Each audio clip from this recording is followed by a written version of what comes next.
Hey everyone, स्वागत है आप सभी का चर्चा विद रक्षा में। तो आज के इस एपिसोड में मैं बात करने वाली हूँ गोविंदा जी और सुनीता जी के बीच में जो घमासान युद्ध छिड़ा हुआ है, जो इनके बीच में कंट्रोवर्सी चल रही है, उसकी वजह से जो खामियाजा है जो गोविंदा जी को भुगतना पड़ा है, उन्हें एक मूवी से बाहर कर दिया गया है। साथ ही साथ उनके कुछ क्लिप्स वायरल हो रहे हैं गोविंदा जी के, जिसमें वो एक ऑर्केस्ट्रा में डांस करते नजर आ रहे हैं। इन सारे पक्षों पर हम बात करने वाले हैं, पब्लिक का जो रिस्पॉन्स है उस पर भी हम प्रकाश डालने वाले हैं। लेकिन हम शुरू करेंगे उससे पहले, चैनल पर नए हो या अभी तक आपने हमारे चैनल को सब्सक्राइब नहीं किया है तो सब्सक्राइब जरूर कर लेना, बेल बटन पर हिट कर लेना, वीडियो को कर देना भी एक लाइक, क्योंकि बाद में आप लाइक करना भूल जाते हो और अगर आप चाहो तो हाइप भी दबा सकते हो। चलिए शुरू करते हैं पॉडकास्ट को। तो सबसे पहले मैं कुछ पहलुओं पर डिस्कस करना चाहूंगी, क्योंकि कुछ कॉमेंट्स आए थे। तो कुछ लोगों का ये कहना है कि गोविंदा जी और उनकी पत्नी जी के प्राइवेट मैटर पर किसी को बात नहीं करनी चाहिए, लोगों को कॉमेंट नहीं करना चाहिए, इस तरीके के कॉमेंट्स भी रिसीव हो रहे हैं। तो मैं उन लोगों से यही कहना चाहूँगी कि ये मैटर अब बिल्कुल भी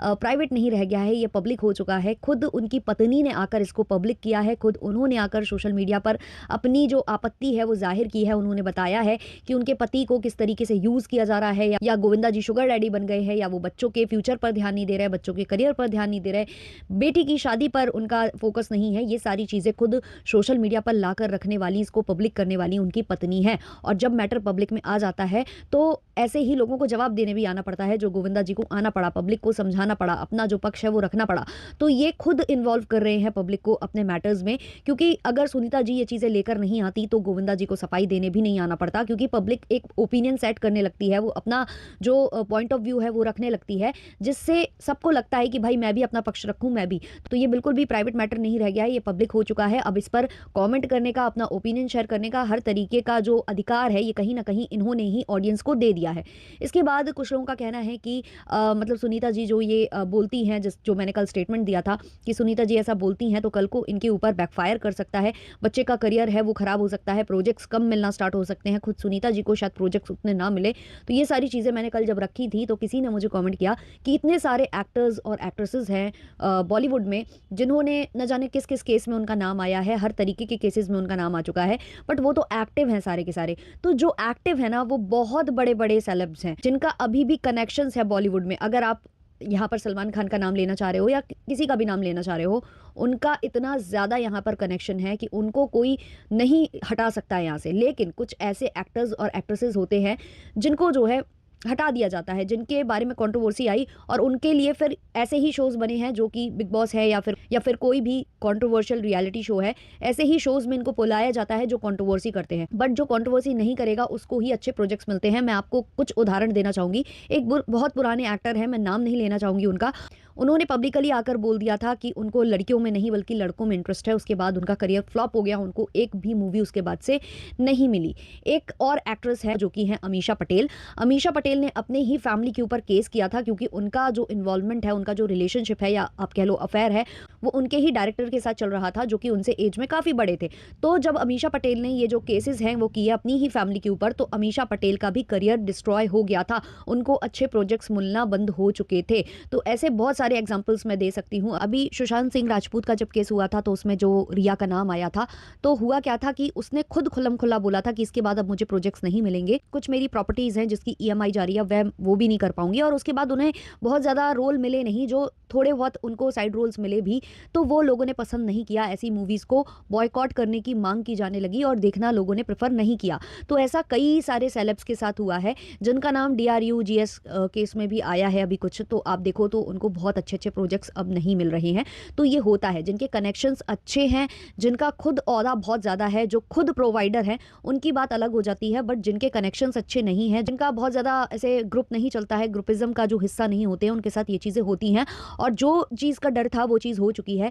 गोविंदा जी को भागम भाग 2 से आउट कर दिया गया है, उनको रिप्लेस कर दिया गया है, और गोविंदा जी की जगह इस रोल को प्ले अप करने वाले हैं मनोज वाजपेयी। अब देखो, मनोज वाजपेयी नो डाउट बहुत अच्छे एक्टर हैं और उनकी एक्टिंग को सबने अप्रिशिएट किया है, उनके अलग अलग प्रोजेक्ट सबने पसंद किए हैं। बट जब आप किसी मूवी का नाम लेते हो ना, जैसे कि भूल भुलैया हो गया, भागम भाग हो गया, पार्टनर हो गया, है ना? तो ये सारी जो मूवीज़ हैं, इनमें अगर आपने किसी को देखा हुआ है, किसी के साथ, किसी कैरेक्टर के साथ आपके इमोशंस जुड़ गए हैं, या उस स्पेसिफिक रोल में आप केवल उसी एक्टर को देखना प्रेफ़र करते हो ना, तो आपके लिए ये हज़म करना, ये डाइजेस्ट करना बहुत मुश्किल होता है। अब ये जो मूवी है, इससे गोविंदा जी निकल चुके हैं, ये क्लियर किया है, खुद परेश रावल ने भी स्टेटमेंट दिया है आकर कि हाँ भाई, उनकी कमी हमें बहुत खलेगी, लेकिन किसी को नहीं पता कि इस प्रोजेक्ट से उनको बाहर किए जाने का कारण क्या है। लेकिन जितने रूमर्स निकल कर आ रहे हैं, वो यही निकल कर आ रहे हैं कि जो इनकी पत्नी और इनके बीच में ये चल रहा है, कंट्रोवर्सी चल रही है, जो इतनी सारी बातें चल रही हैं मीडिया में, उसकी वजह से ही ये डिसीजन लिया गया है मेकर्स की तरफ से।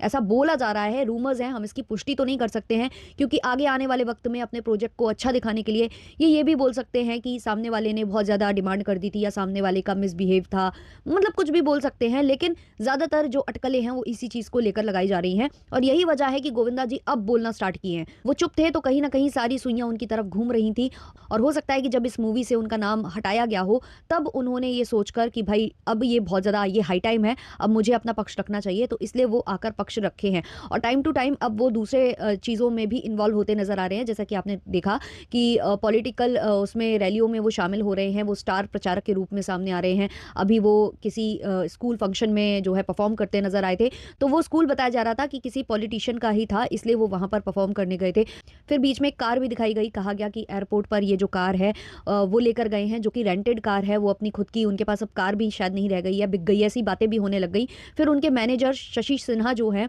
वो सामने आए, उन्होंने कहा कि नहीं, ऐसा कुछ नहीं है, वहां पर अलाउड नहीं था, तो इसलिए वो रेंटेड कार में गए थे, वहां पर मनाही थी बड़ी कार ले जाने की, तो इसलिए ऐसा हुआ था, उस दिन कुछ प्रॉब्लम चल रही थी। इसके अलावा अभी ये भी खबरें आने लग गई थी कि उनका बंगला गिरवी है, उनका बंगला उस पर है, उन्होंने कर्ज ले रखा है अपने बंगले के ऊपर। उस पर भी शशि सिन्हा जो उनके मैनेजर हैं, उन्होंने क्लियर किया कि नहीं, ये था, अब छूटा है। अब जो ये काम करना स्टार्ट किए हैं गोविंदा जी, वो हर तरीके का काम कर रहे हैं, ताकि मतलब उनके जो भी कर्जे वगैरह हैं वो चुका सके। और ये भी उन्होंने इसलिए लिया था क्योंकि वो किसी को हेल्प करना चाहते थे, जिसके लिए उन्होंने अपना बंगलो जो है वो बहुत पहले गिरवी रखा था, लेकिन अब वो रिलीज हो चुका है, अब उस पर कोई भी कर्जा नहीं है। तो ये सारी चीज़ें उनके मैनेजर को भी आकर क्लियर करनी पड़ रही हैं, क्योंकि आप जितना आपकी इमेज डाउन होती जाएगी ना, आपके खिलाफ जो न्यूज़ बनती जाएंगी, तो फिर उसके बाद बहुत मुश्किल होती है बॉलीवुड में सर्वाइव कर पाना। ऐसी ही कुछ खबरें बन चुकी थी, जिसकी वजह से इनका करियर जो है स्पॉइल होता चला गया, और अब ये नई जो कंट्रोवर्सी है ये स्टार्ट हो गई है। तो ये बहुत ज़्यादा खतरनाक है कहीं ना कहीं इनके लिए ही, अगर ये ऐसे कंट्रोवर्सी में पड़े रहे। और इसी वजह से गोविंदा जी बिल्कुल भी नहीं चाह रहे थे कंट्रोवर्सी में पड़ना, इवन उनकी जो पत्नी वो कर रही हैं, उससे भी वो पीछा छुड़ाना चाहते हैं, और इसलिए उन्होंने स्टेटमेंट दिया कि अगर ये काम करेंगी तो शायद शांत रहेंगी, वरना ये ऐसे पॉडकास्ट और इंटरव्यूज़ देती रहेंगी और कुछ ना कुछ बोलती रहेंगी। यहाँ गोविंदा जी के प्रोजेक्ट्स को लेकर बात चल रही है कि भागम भाग से उनको एग्जिट करा दिया गया है, वो रिप्लेस हो गए हैं, लोग बिल्कुल पसंद नहीं कर पा रहे, उनके फैंस तो बिल्कुल भी खुश नहीं हैं। लोगों का मानना है कि भाई जैसे भूल भुलैया में कार्तिक आर्यन आए, तो भले ही वो जितने भी अच्छे एक्टर हों, भले ही लोगों को उनका काम पसंद आता हो, लेकिन वो जो मूवी थी वो अक्षय कुमार के अलावा किसी और के साथ इमेजिन कर पाना मुश्किल है। और यही वजह है कि मूवी ने कलेक्शन अच्छा किया, बट लोग अक्षय कुमार को ही याद करते रहे। और अब भागम भाग के साथ भी जब ये करने जा रहे हैं जो मेकर्स हैं, तो लोग बोल रहे हैं कि भाई हम तो बॉयकॉट कर देंगे, हम ये मूवी देखेंगे ही नहीं, क्योंकि उनके बिना हम इस मूवी को इमेजिन नहीं कर सकते हैं, उनको रिप्लेस किया जाना नहीं चाहिए था, जो हुआ है बहुत गलत हुआ है। इसी बीच आ जाती है इनके कुछ क्लिप्स जहां ये ऑर्केस्ट्रा में परफॉर्म कर रहे हैं। अब ये जो क्लिप्स हैं ये कहाँ की हैं, कैसी हैं, इस पर अभी डिटेल्ड जो बातें हैं वो पता नहीं चली हैं, बट एक क्लिप ज़रूर मैंने देखी है जिसमें गोविंदा जी खुद गा रहे हैं और एक डांसर के साथ वो डांस कर रहे हैं, स्टेज पर परफॉर्म कर रहे हैं, जहां पर लोगों ने ये बोलना स्टार्ट कर दिया है कि बहुत बुरे दिन आ चुके हैं गोविंदा जी के, इतने बुरे कि अब उन्हें 5-6 हज़ार में जो ऑर्केस्ट्रा में आती हैं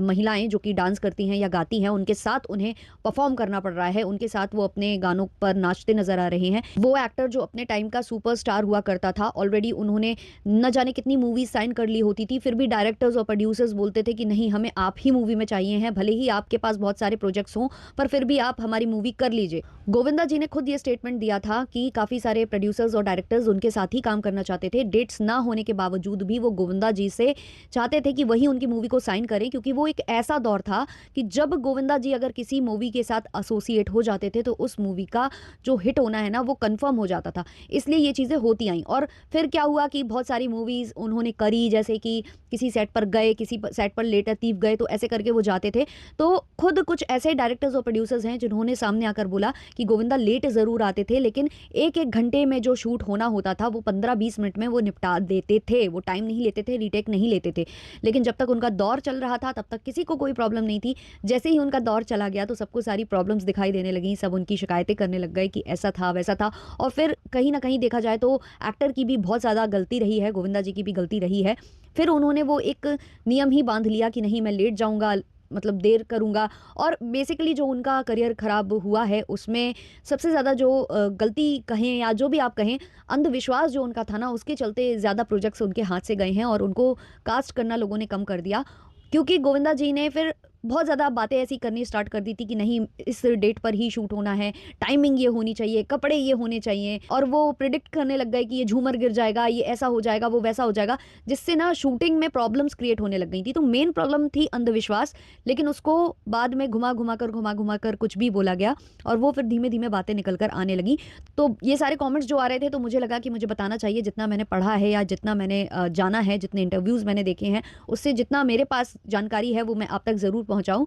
तो नो डाउट उनका करियर जो स्पॉइल हुआ है उसमें बहुत ज़्यादा गलती उनकी भी है और बाकी दूसरे फैक्टर्स भी यहाँ पर काम करके गए हैं। तो ये था आज का वीडियो, मिलते हैं जल्द ही नेक्स्ट वीडियो के संग। अच्छा लगा हो तो लाइक शेयर सब्सक्राइब और हाइप किए बिना मत जाना। तब तक के लिए बाय बाय।